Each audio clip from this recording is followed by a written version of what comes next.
오늘 말씀의 제목은 정신을 차리자입니다. 제가 말씀 제목을 정하면서 그래도 교인들에게 예의를 갖춰서 정신을 차립시다 라고 하면 좋을 텐데 제가 좀 반어적 표현으로 정신을 차리자 이렇게 했습니다. 왜냐하면 우리의 상황이 그만큼 급박하고 어렵기 때문에 우리가 정신을 차려야 합니다. 그러게 강조하기 위해서 제가 정신을 차리자라는 제목으로 말씀을 드리겠습니다. 우리가 지난 1년 동안 팬데믹으로 많은 변화들이 찾아왔습니다. 그리고 앞으로 이런 변화들이 우리에게 계속적으로 찾아올 것입니다. 근데 문제는 뭐냐면 이러한 변화에 대한 방향을 우리가 제대로 잡지 못하고 있습니다. 왜냐하면 이런 팬데믹이라는 사건은 정말로 우리가 경험할 수 없는 사건이 됩니다. 그러다 보니까 이 사건을 지금 사람들이 겪으면서 해결하기에 급급하고 이 팬데믹이 끝나면 그 다음에 어떻게 해결할 것인가 그 방향을 알지 못하고 있다는 겁니다. 그러기에 우리가 정신을 차려야 합니다. 정신을 차려야만 우리는 우리가 당한 이 어려움을 해결할 수 있고 우리에게 도전 찾아오는 변화를 우리가 이겨낼 수 있게 됩니다. 정신을 차리자는 것은 우리가 똑같은 실수를 반복하지 않겠다는 겁니다. 정신을 차리자는 것은 우리가 미래에 당할 어려움과 또한 시련을 잘 극복해내겠다는 의미가 됩니다. 또한 정신을 차림으로 인해서 과거의 잘못을 반복하지 않겠다는 그런 의미도 됩니다. 그러기에 우리가 정신을 차려야 됩니다. 그런데 오늘 본문은 우리가 어떻게 정신을 차리고 살 것인가에 대해서 말씀하는 내용이 됩니다. 먼저 제가 여러분들에게 양해를 구할 것은 시편은 어떤 내용이 계속 똑같이 반복되는 내용이 있습니다. 그러기에 일일이 읽고 해석하기에 어려움이 있습니다. 그러기에 오늘 본문 말씀 1절에서 7절인데 먼저 제가 2절과 4절을 갖고 간략하게 말씀을 드립니다. 2절과 4절 말씀을 보면 어떤 내용이 있냐면 낮은 낮에게 말하고 밤은 밤에게 말한다 그렇게 말씀이 있습니다. 자, 우리가 상식적으로 이해가 되지 않습니다. 낮이라는 것이 어떻게 말을 하는가? 밤이라는 것이 무엇을 말하는가? 우리는 낮과 밤을 살아가지만 단 한 번도 낮이 우리에게 이렇게 저렇게 말하는 것을 들어본 적도 없고 밤이 또한 우리에게 말한 것을 들어본 적도 없다는 겁니다. 그런데 오늘 성경은 분명히 가르쳐주는 것이 뭐냐면 밤과 낮이 우리에게 세상이 들을 수 있는 소리로 뚜렷하게 말한다고 그렇게 성경은 가르쳐주고 있습니다. 다윗 자신도 뭐라고 얘기하냐면 나는 밤의 소리, 낮의 소리를 듣고 있다고 그렇게 말합니다. 그런데 우리는 그 소리를 듣지 못합니다. 왜 듣지 못하는가? 성경이 우리에게 가르쳐주는 것이 뭐냐면 우리가 정신을 차리지 못하기 때문에 낮이 말하는 소리를, 밤이 말하는 소리를 듣지 못한다는 겁니다. 우리가 정신을 다른 데 팔려 있다는 겁니다. 올바로 차리지 못하고 있다는 겁니다. 그러기에 오늘도 하나님께서 밤과 낮을 통해서 말씀하시는데 우리는 그것을 듣지 못하고 있다는 것을 성경이 가르쳐 줍니다. 그러면 우리가 지금 갖고 있는 것 가장 소중한 것이 무엇인가입니다. 아마 어떤 사람은 돈이다, 어떤 사람은 자식이다, 내가 갖고 있는 사업이다. 우리 각자가 갖고 있는 여러 가지 중요한 것들이 있습니다. 건강도 될 수 있습니다. 그러나 우리가 인간이 갖고 있는 가장 본질적으로 가장 중요한 것은 정신입니다. 내가 오늘 정신을 갖고 있다는 것은 인간만이 갖고 있는 고유한 특성이고 또한 가장 중요한 것이 될 수 있다는 겁니다. 그런데 이 정신을 여러분이 한번 생각해 본 적이 있는가입니다. 정신이라는 거 참 이상합니다. 제가 지금 정신이라고 말씀드렸는데 여러분 정신 차리고 있는데 여러분 누가 얘기를 합니다. 얘기를 하고 있는데 그 소리를 듣지 못합니다. 왜 듣지 못합니까? 제가 좀 전에 말씀드린 것처럼 다른 데 정신이 팔려 있으면 귀에는 들리는데 듣지 못합니다. 이건 제가 어떻게 표현할 수 있냐면 여러분의 청각이 여러분을 속이고 있는 겁니다. 소리가 있습니다. 소리가 있음에도 듣지 못한다는 것은 여러분의 청각이 여러분을 속이고 있다는 말씀이 됩니다. 우리가 감기에 걸립니다. 감기에 걸리면 다른 사람들은 냄새를 다 맡습니다. 근데 나만 냄새를 못 맡습니다. 왜 그렇습니까? 우리의 후각이 우리를 속이고 있는 겁니다. 냄새 자체가 거기에 있는데 내가 나를 속이기 때문에 그 냄새를 맡지 못한다는 겁니다. 다시 말씀드린다면 우리가 드링크를 마실 때 빨대를 사용합니다. 여러분 빨대를 컵 속에 넣어보면 그 빨대가 휘어져 보입니다. 왜 그런가입니다. 굴절 현상입니다. 그런데 사실 빨대 휜 것이 아닙니다. 우리 눈이 잘못 보고 있다는 겁니다. 우리 시각이 우리를 속이고 있다는 겁니다. 여러분, 우리가 정신 가장 귀한 것을 갖고 있지만 우리의 미각, 우리의 청각, 후각, 감각 모든 것이 우리를 속이고 있습니다. 이게 여러분의 정신입니다. 우리가 정신을 갖고 있지만 정신이라는 것 자체는 우리를 속이고 있고, 그런데 우리는 그 정신을 가장 귀중하게 여기고 있다는 말씀입니다. 그러므로 우리가 정신의 근원을 찾아봐야 됩니다. 출처를 찾아봐야 됩니다. 제가 이런 것을 심리학적으로 얘기하는 것은 아닙니다. 그러나 성경을 보면 우리가 어떤 정신을 갖고 있는지를 성경은 우리에게 분명히 가르쳐 줍니다. 하나님이 흙으로 아담을 만드셨습니다. 만드신 후에 아담의 코에 생기를 불어넣으니 그가 생명이 됐다고 성경은 말씀합니다. 자, 생기를 불어넣었다고 할 때 그 생기라는 것은 breath of life입니다. 호흡을 불어넣는데 생명의 호흡을 불어넣었다는 겁니다. 그랬더니 아담이 생명이 됐다고 하는데 그 생명은 영어로 living soul이라고 그렇게 번역을 했습니다. 살아있는 혼이라는 겁니다. 살아있는 영혼이 됐다고 그렇게 말씀합니다. 아담은 죄 짓기 전에 living soul입니다. soul이 살아있는 겁니다. 영혼이 살아있는 겁니다. 왜냐하면 하나님이 그에게 생기를, 생명의 호흡을 불어넣어줬기 때문입니다. 그런데 우리가 한 가지 생각할 것이 뭐냐면, 제가 지금 soul이라는 단어 썼습니다. soul이라는 단어를 영어 사전 찾아보시면 사람의 정신, 생각, 마음이라고 그렇게 번역을 했습니다. 우리가 과거에 소울 뮤직이 있었습니다. 흑인들의 음악입니다. 흑인들의 정신을 대변하는 겁니다. 그러게 소울 뮤직이라고 했습니다. 이 소울이라는 건 사람의 정신을 의미합니다. 그러나 아주 중요한 겁니다. 잘 들으셔야 됩니다. 이 소울이, 이 정신이 하나님과 관계를 가질 때는 성경은 뭐라고 번역을 하냐면 영혼이라고 번역합니다. 또는 혼이라고 번역합니다. 다시 말씀드립니다. 우리가 정신을 갖고 있는데 이 정신이 하나님과 관계를 가질 때 성경은 뭐라고 표현하고 있냐면 영혼이라고 표현하고 있는 겁니다. 정신이라고, 영이라고 그렇게 표현하고 있다는 말씀이 됩니다. 자, 그런데 창세기 3장 4절을 보면 어떤 말씀이 나오냐면, 이렇게 하나님의 창조된 아담이 뱀의, 사탄의 유혹을 받습니다. 뱀이 뭐라고 얘기하냐면 너가 이 선악과를 먹으면 죽지 않겠다 이렇게 말합니다. 죽지 않겠다는 겁니다. 아담이 선악과를 따먹습니다. 선악과를 따먹은 후에 성경이 우리에게 보여주는 것이 뭐냐면 하나님의 생기가 그로부터 떠나간 겁니다. 즉 하나님의 breath of life가 떠나간 겁니다. 그러기에 그는 더 이상 생명이 아닙니다. living soul이 아닙니다. 제가 단어적 표현으로 한다면 living이 떠나간 겁니다. 생기가 떠나간 겁니다. 그에게 soul이 남은 겁니다. 그 soul이라는 단어가 영어 보면 사람이라는 의미도 됩니다. 정신이라는 의미도 됩니다. 그러니까 아담은 정신적 존재가 된 겁니다. 흙으로 만든 정신적 존재가 인간이라는 겁니다. 그러기에 그는 영적인 존재가 되지 못했기 때문에 에덴 동산에 하나님과 머물 수가 없었습니다. 하나님으로부터 추방을 당했다는 말씀입니다. 죄 지은 아담은 soul, 즉 정신을 갖고 사는 사람입니다. 영적인 존재가 아니라는 겁니다. 제가 이 말씀을 드리면서 한 가지 더 첨가할 것이 뭐냐면 캐톨릭은 어떤 그런 사상을 갖고 있냐면 아담이 죄 지은 후에 그에게 하나님의 형상이 조금 남아있다고 말합니다. 흔적이 남아있다고 얘기합니다. 왜냐하면 캐톨릭은 인간의 의지를 강조하기 때문입니다.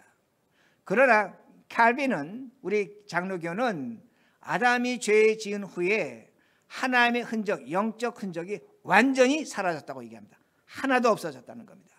그러게 칼빈은 그걸 어떻게 비유하고 있냐면 어떤 집이 있는데 그 집이 화재가 나서 완전히 화재가 나서 부셔지고 형태가 없어졌다는 겁니다. 완전히 파괴됐다고 그렇게 말합니다.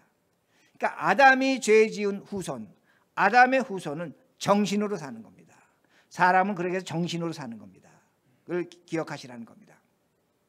그런데 우리가 이걸 성경에서 볼 수 있는 것이 뭐냐면 창세기 3장을 보면 더 뚜렷하게 볼 수 있습니다. 하나님이 아담에게 뭐라고 말씀하시죠? 너 죽을 때까지 땀을 흘리며 살아야 된다는 겁니다. 우리는 어떻게 성경을 해석하냐면 그래, 이제 농사 짓고 땀 흘리며 사는 것, 인간이 노동하며 사는 것이라고 그렇게 생각을 합니다. 그런데 우리가 다르게 해석해야 됩니다. 땀을 흘린다는 것은 누군가와 경쟁하는 것입니다. 더 많은 것을 얻기 위해 노력해야 되는 겁니다. 자신에게 손해가 되는 걸 막아야 되는 겁니다. 이게 땀 흘리는 겁니다. 뭘 얘기하는 거? 정신으로 사는 겁니다. 사람은 정신으로 살 때 경쟁하고 노력하고 더 나아가서 많은 것을 얻기 위해서 투쟁할 수밖에 없다는 겁니다.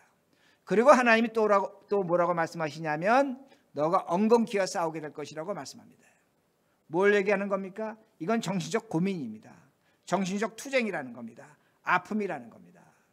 이게 바로 아담의 존재라는 겁니다. 그러기에 하나님은 아담에게 하나님이 주셨던 그 영원 생기를 제거하시고 그에게 정신으로 살아가도록 그렇게 말씀하신다는 겁니다. 그러기에 아담 이후의 인간은 정신적 존재입니다. 이걸 기억하셔야 된다는 말씀입니다.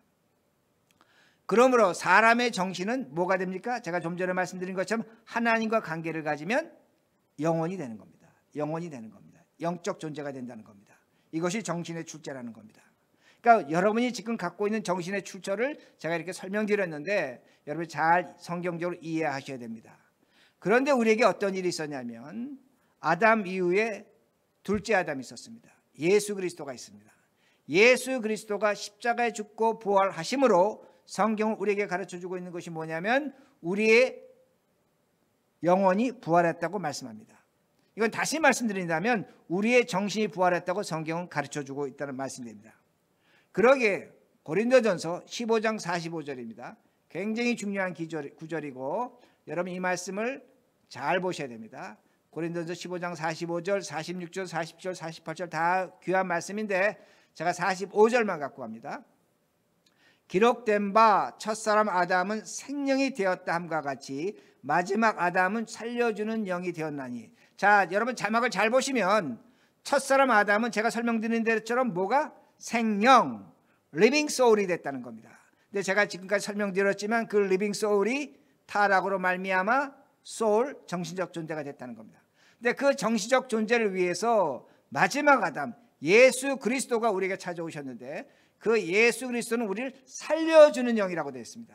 그러게 영어 번역을 보시면 뭐라고 써 있냐면 A life-giving spirit입니다. 즉 우리에게 life, 생명을 주는 영이라는 겁니다. 그러게 영어 번역 보시면 둘째 아담 예수 그리스도는 우리에게 life-giving spirit이라고 그렇게 번역을 했다는 말씀이 됩니다. 우리에게 하나님의 스피릿이 찾아온다는 말씀이 됩니다. 자, 여기서 중요한 것이 뭐냐? 지금 성경이 우리에게 가르쳐주는 건 뭐냐면 하나님은 아담에게 뭘 줬습니까? breath of life를 줬고 예수 그리스도는 우리에게 life-giving spirit을 줬습니다. 이건 뭘 성경이 우리에게 지금 강조하고 있냐면 예수 그리스도가 하나님이라는 겁니다. 예수 그리스도가 하나님이라는 것을 강조하고 있습니다.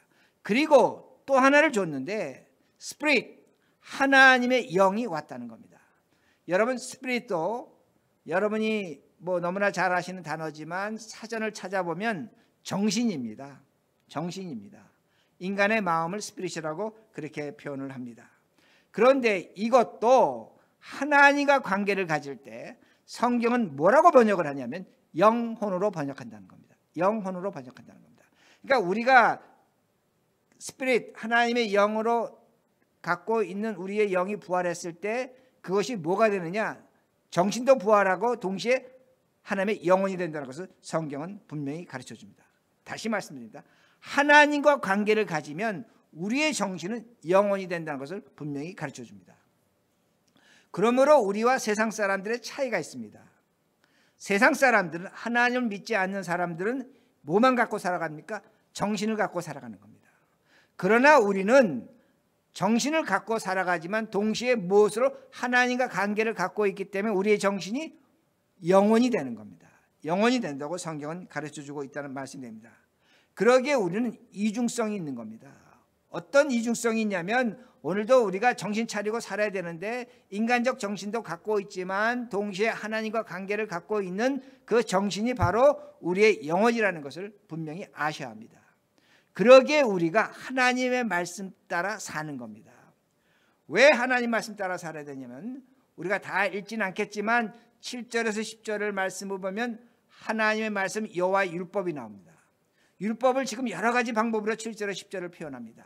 근데 그 율법이 뭐라고 말씀하냐면 우리의 영혼을 소성시키시고라고 하는데, 이 말씀은 우리의 정신을 소성시키실 겁니다. 그러기에 7절에 10절 말씀을 계속 보면 우리의 영혼을 정신이 다시 살아남으로 말미암아 지혜롭게 되고 기쁘게 되고 눈이 밝아지고 정결하고 의롭게 된다고 성경은 말씀하고 있습니다.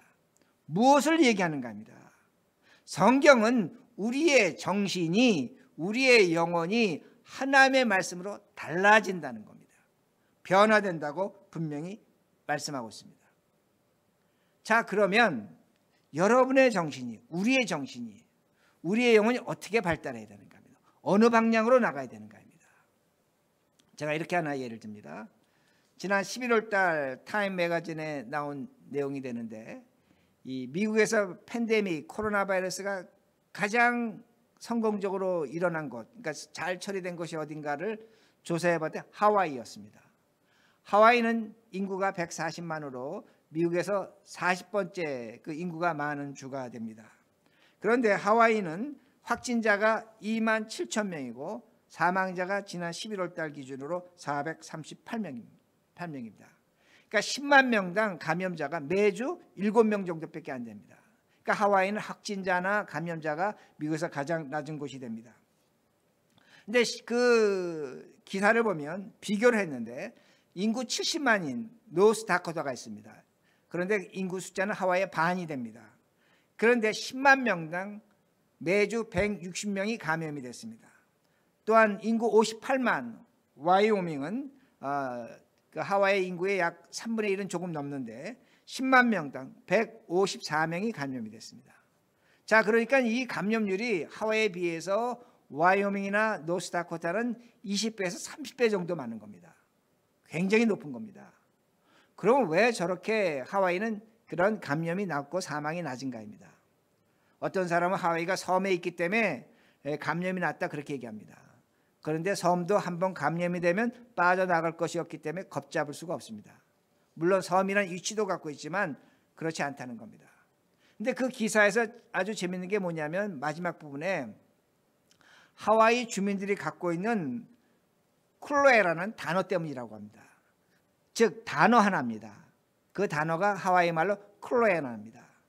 쿨로에라는 그 단어는 하와이 원주민의 정신이고 하와이 사람들이 가장 많이 쓰는 단어 중에 하나라고 그렇게 말합니다.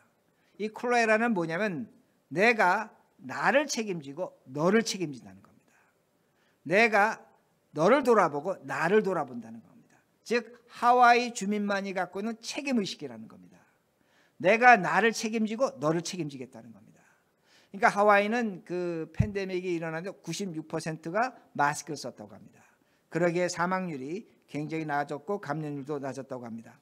즉 이런 정신이 하와이를 살렸다는 겁니다. 그러니까 우리가 하나님 말씀으로 살아가는 것도 똑같다는 겁니다.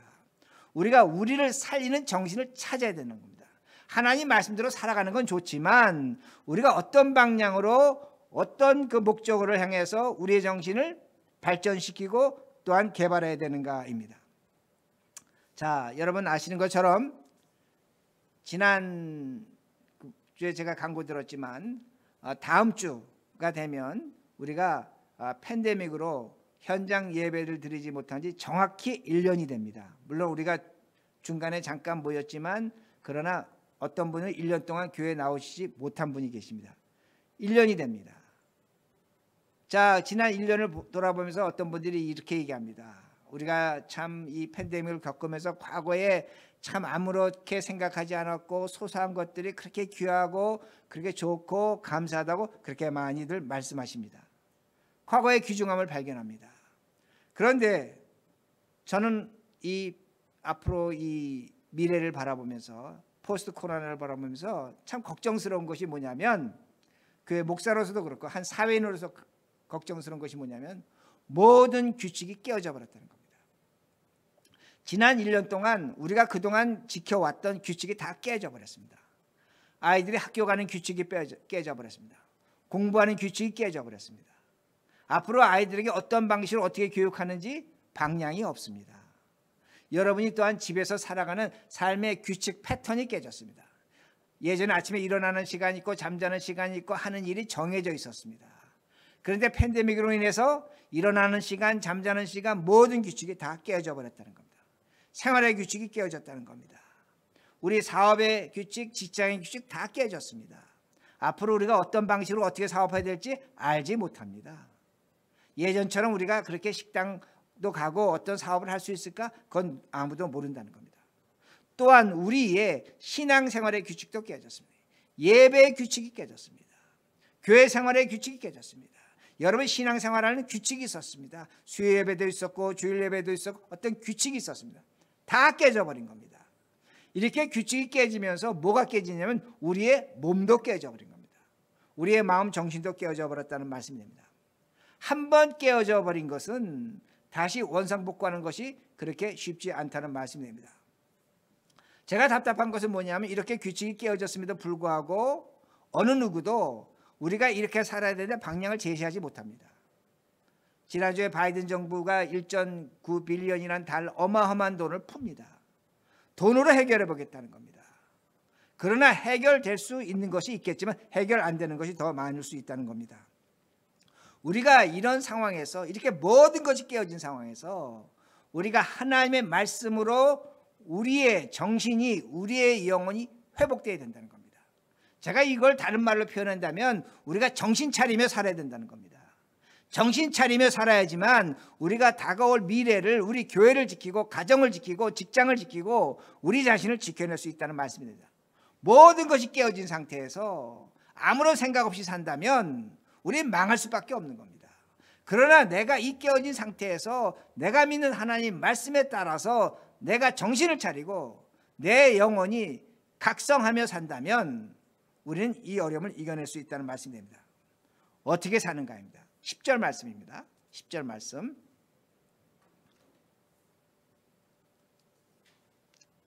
제가 읽습니다. 금 곧 많은 순금보다 더 사모할 것이며 꿀과 송이꿀보다 더 달도다. 이 말씀은 7절부터 계속 반복되는 하나님의 말씀 여호와의 율법에 대한 건데 지금 다윗이 뭐라고 얘기하냐면 하나님의 말씀이 꿀보다 달다고 그렇게 말합니다. 하나님의 말씀을 꿀에 비유합니다. 그런데 여러분 이 말씀을 여러분 성경을 보면 다양하게 표현합니다.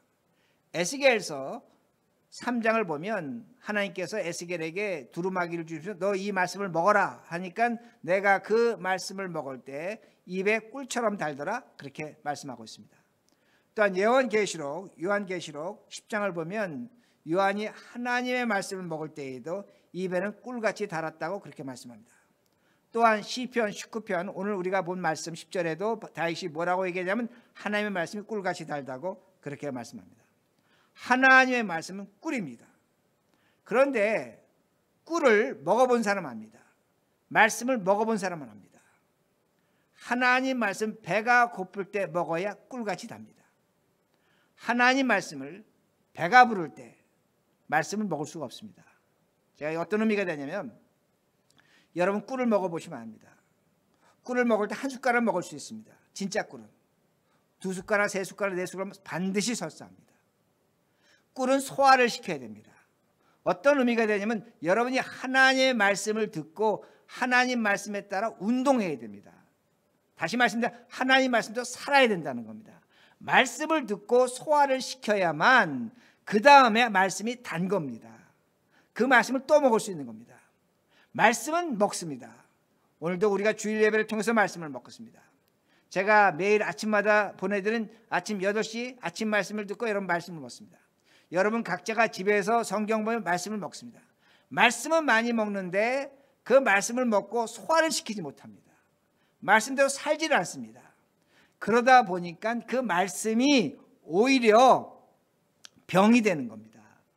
소화를 시키지 못하기에 말씀이 병이 됐다는 겁니다. 좀 죄송한 표현이지만 오늘날 교인들은 하나님 말씀을 너무나 많이 알아서 탈이 날 정도입니다. 말씀대로 살지 않는다는 겁니다. 말씀이 병이 되는 겁니다. 말씀을 갖고 있지만 오히려 그 말씀으로 정신 차리지 못하고 산다는 겁니다. 얼마든지 볼 수 있습니다. 그러게 12절에 뭐라고 말씀합니까? 12절에 자기 허물을 능히 깨달을 자 누구려 나를 숨은 허물에서 벗어나게 하소서. 이 말씀 뭐냐면 하나님 말씀대로 살아보면 다시 얘기하는 겁니다. 나에게 허물이 나타난다는 겁니다. 잘못이 나타나는 겁니다. 누가 나를 이 허물에서 벗어나겠는가? 누가 나를 용서할 수 있는가? 하나님 말씀 살아볼 때 그렇기 때문에 죄가 나타나기 때문에 하나님만이 우리를 구하신다고 그렇게 이야기하고 있습니다. 그러니까 여러분, 깨어진 규칙에서 정상으로 사는 건 하나님 말씀뿐입니다. 그러면 하나님 말씀을 우리가 먹고 소화시키고 말씀대로 살아보면 뭐가 나타나는가입니다. 뭐가 나타나는가? 다윗은 지금 뭐라고 얘기합니까? 죄가 나타난다고 말합니다. 마찬가지입니다. 제가 좀 전에 에스겔서 말씀드렸지만 에스겔이 하나님의 말씀을 먹을 때 꿀같이 달았는데 에스겔이 이스라엘 백성에게 뭐라고 얘기합니까? 너희들은 망할 것이라는 겁니다. 너희들은 이방의 노예가 될 것이라는 겁니다. 말씀을 먹으니까 죄가 드러나는 겁니다. 꿀같이 달지만 죄가 드러나는 겁니다. 요한계시록 10장에 요한이 하나님의 말씀을 먹고 입에는 달았으나 배에서는 쓰더라 얘기합니다. 그 다음에 뭐가 보입니까? 요한이 세상을 심판하는 하나님의 말씀을 나타낼 수밖에 없다는 겁니다. 오늘도 시편 19장에서 시편에서도 다윗이 하나님 말씀 먹고 계속 고민하는 게 뭡니까? 나는 죄인이라는 겁니다. 나는 죄인이라는 겁니다. 이 죄를 벗어나지 못한다는 겁니다. 그러기에 죄인은 끊임없이 먹어야 될 것이 뭐냐? 하나님의 말씀이라는 겁니다. 하나님의 말씀을 죄인은 먹고 변해야 된다는 겁니다. 그리고 13절입니다. 13절 또 주의 종에게 고의로 죄 짓지 말게 하사 그 죄가 나를 주장을 못하게 하소서. 그러면 내가 정직하여 큰 죄가에서 벗어나겠다. 자, 지금 이 말씀 뭐냐면 그 꿀과 같은 말씀을 먹고 다윗이 고백하는 건데 내가 달라지겠다는 겁니다. 정직하여 달라지겠다는 겁니다. 그리고 내 죄에서 벗어나겠다고 말합니다. 즉 우리가 팬데믹으로 인한 불규칙이 있는데 그 불규칙에서 벗어나는 것은 하나님의 말씀을 먹고 내가 달라져야겠다는 의지가 있는 겁니다. 의지가 있는 겁니다. 그러면 최종적으로 어떤 방법으로 어떻게 해야 되는가? 그것이 14절입니다. 14절 우리가 이 말씀은 찬양할 때도 많이 부르는 말씀이 되는데 제가 읽습니다. 나의 반석이시여 나의 구속자이신 여호와여 내 입의 말과 마음의 묵상이 주 앞에 연락되기를 원하나이다. 제가 14절 후반절만 해석을 합니다. 뭐라고 지금 다윗이 말하냐면 내 입의 말과 마음의 묵상이 주 앞에 연락되기를 원하나이다. 우리는 저걸 찬양할 때 그냥 뭐 내 입의 마음과 마음의 묵상이 주 앞에 연락되 이렇게 그냥 부릅니다. 근데 저 말씀은 굉장히 혁명적입니다. 왜 혁명적이냐면 여러분 내 입의 말과 마음의 묵상이 주 앞에 연락되기를 원하나이다. 연락되기를 원하다 할 때 연락이란 단어는 acceptable입니다. 하나님이 받아주신다는 겁니다. 이 말씀의 의미는 뭐냐면 과거에는 내가 하나님이 주는 말씀을 내 입으로 받아만 먹었습니다. 그런데 이제부터는 내가 받아먹는 입에서 내 말을 하나님께 올려드리겠다는 겁니다. 내가 드리는 말이 하나님께 받아지기를 원한다는 겁니다. 그리고 마음의 묵상이 연락되기를 원한다는 건데 이 마음의 묵상도 예전에 어떻게 생각했냐면 우리가 하나님께서 오늘도 내 마음을 주장해 주시고 하나님 뜻에 맞는 마음이 되기를 우리는 간구했습니다. 그런데 지금 다윗은 뭐라고 얘기하냐면 그걸 반대로 얘기하는 겁니다. 내가 지금 갖고 있는 마음을 하나님께 올려드리겠습니다. 근데 이 마음을 하나님께서 받으실 만한 마음이 되도록 살겠다는 겁니다. 그러니까 완전히 반대입니다. 신앙생활이 우리가 생각하는 것과 반대로 하는 겁니다. 그리고 또한 중요한 것이 뭐냐면 우리의 입의 말과 마음의 묵상이 연합되기를 원한다고 하는데 연합된다는 것을 여러분이 히브리어로 보면 기쁨으로 드리겠다는 겁니다. 기쁨으로 받겠다는 겁니다. 그래서 여러분 NIV 영어 번역을 보면 acceptable이라는 단어를 안 쓰고 be pleasing이라는 단어를 썼습니다. 기쁨이라는 단어를 썼습니다. 이 말씀은 뭐냐면 과거에는 우리가 하나님으로부터 말씀을 듣고 하나님의 생각에 따라 사는 것을 기쁨으로 여겼는데 이제 반대가 된 겁니다. 어떻게 반대하냐면 내가 하나님께 말씀을 드리는 것이 하나님의 기쁨이 되고 내가 또한 생각하는 것을 하나님께 올려드릴 때 그 생각이 하나님의 기쁨이 된다는 겁니다. 이건 혁명적인 겁니다. 완전히 바뀌었다는 말씀이 됩니다. 내가 이제 그렇게 살겠다는 겁니다. 과거와 다른 신앙으로 살겠다는 겁니다. 무엇 때문에? 하나님의 말씀을 내가 바로 받아 먹을 때에 내 생각과 내 영혼이 깨어진다는 겁니다. 정신 차리며 산다는 그 말씀이 됩니다. 그러면 우리가 이 순서를 어떻게 지켜야 되겠는가 합니다. 어떻게 해야 되는가? 이 방법을 어디서 찾는가 합니다. 제가 아주 쉽게 설명드립니다. 여러분 TV에서 TV보다 드라마보다 어떤 프로그램보다 라면을 먹는 장면이 나옵니다. 그럼 대부분의 사람이 그 장면 볼 때마다 야 라면 먹고 싶다. 또는 짜장면 먹는 장면 짜장면 먹고 싶다. 그렇게 나옵니다. 자, 그런데 왜 우리가 그런 생각하는가 합니다. 우리는 시각으로 먹는 것을 볼 때에 그 맛의 감각을 갖고 있다는 겁니다. 이건 죄송하지만 약간 철학적인 건데 우리는 생각의 지배를 받는 겁니다. 즉 내가 짜장면 먹는 그 메모리, 그 기억에 의해서 내가 짜장면이 내 앞에 없음에도 불구하고 나는 짜장면을 먹는 그 맛을 느낀다는 겁니다. 즉 우리 정신의 맛이 있다는 겁니다. 음식의 맛이 있는 것이 아니라 그 우리 정신 안에 맛이 있다는 겁니다. 그러게 사람이 먹는 심리적 순서를 보면 눈으로 먼저 먹고 정신으로 먼저 먹고 그리고 그 맛으로 입맛으로 먹는다는 말씀이 됩니다. 이것이 우리의 정신, 영혼의 작동 순서입니다. 제가 다시 말씀드립니다. 이것이 우리의 정신, 영혼의 작동 순서라는 겁니다. 우리가 정신을 차리면 우리 안의 생각, 우리의 이미지를 먼저 생각하고 그리고 외부의 것을 생각한다는 그 말씀이 됩니다. 즉 우리가 정신을 차리면 무엇이 중요해지냐? 바깥에 일어나는 일이 중요한 것이 아니라 내 안에 내면의 일이 일어나는 더 중요하다는 겁니다. 그런데 정신을 차리지 못하면 어떤 현상이 나타나면 바깥 일이 더 중요한 겁니다. 바깥이 중요하고 그 다음에 안의 일을 생각하는 겁니다. 이건 성질 급한 사람이라고 얘기합니다. 정신 차리지 못하는 사람이라고 그렇게 말합니다. 그러기에 우리가 정신적 활동을 하는데 어떤 영적 활동을 하는데 중요한 것이 뭐냐면 내 안에 있는 생각, 내 안에 있는 정신이 바라봐야 될 것도 있다는 겁니다. 그것이 누구냐? 하나님이라는 겁니다. 우리 안에 하나님의 영, 성령이 계시는 겁니다. 그리스도의 영이 계신 겁니다. 그분에게 우리가 먼저 이야기하는 겁니다. 그분에게 먼저 우리 생각을 올려드리는 겁니다. 그분에게 기쁨이 되도록 우리가 삶을 살아가는 겁니다. 그리고 난 다음에 우리가 외부적인 우리 시각에 보이는 어떤 현상을 다룬다는 말씀이 됩니다. 우리들이 느끼고 보는 것을 하나님께 먼저 말해야 된다는 겁니다. 하나님께 먼저 보고해야 된다는 겁니다. 우리가 먼저 생각하는 것을 하나님께 먼저 알려드려야 된다는 겁니다. 그럴 때에 우리는 올바른 판단하는 겁니다. 정신 차리고 사는 겁니다. 많은 사람들이 어떤 상황과 일을 당하면 그 일과 상황을 먼저 봅니다. 그리고 어찌할 바를 모릅니다. 아니라는 겁니다. 우리 안에 하나님의 영 성령이 계시기 때문에 그 상황과 일이 벌어졌을 때 우리는 먼저 누구를 찾아가야 되느냐? 우리 정신과 관계를 갖고 있는 하나님의 영 성령에게 찾아가서 보고하고 이야기하고 의논하고 뜻을 찾아야 된다는 겁니다. 그리고 우리가 그 상황을 다뤄야 된다는 겁니다. 그러면 우리가 이렇게 정신 차리고 살면 어떠한 상황이 발생해도 우리는 절대로 당황하지 않습니다.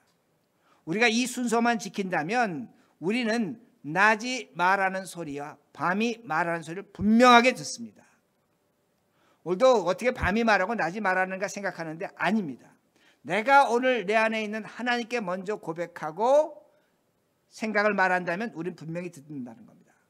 그리고 우리는 생각을 넘어서는 생각을 하게 됩니다. 그러기에 밤의 소리를 듣는 겁니다. 우리는 감정을 넘어서는 감정을 가질 수 있습니다. 그러기에 우리는 낮의 소리를 들을 수 있다는 말씀입니다. 이것이 정신 차리는 겁니다. 이것이 건강한 정신입니다. 이것이 바로 건강한 영혼이란 말씀입니다. 우리의 살아가면서 정신을 차리면 영혼이 깨어있으면 우리 각자의 가정과 교회와 사회와 직장에서 당하는 어떠한 어려움도 우리는 극복할 수 있습니다. 해결할 수 있다는 겁니다. 수많은 규칙이 무너졌지만 우리는 그 무너진 규칙 속에서 질서와 길을 찾아갈 수 있다는 말씀입니다. 그건 다른 것이 아닙니다. 오늘 우리 안에 계신, 우리 정신 안에 계신, 우리 영혼 안에 계신 하나님께 내 생각을 얘기하고 내 입술의 것을 이야기할 때 하나님 우리에게 반드시 대답하십니다. 그러기에 하나님은 오늘도 살아계신 하나님이기 때문에 우리의 정신과 영혼을 매일 새롭게 창조하십니다. 그 창조 속에서 우리가 나갈 길을 알게 되고 이 어려움을 얼마든지 극복하게 됩니다. 이렇게 살아가시는 우리 머릿돌 교회 교우들이 되기를 간절히 바랍니다. 우리 기도하시겠습니다.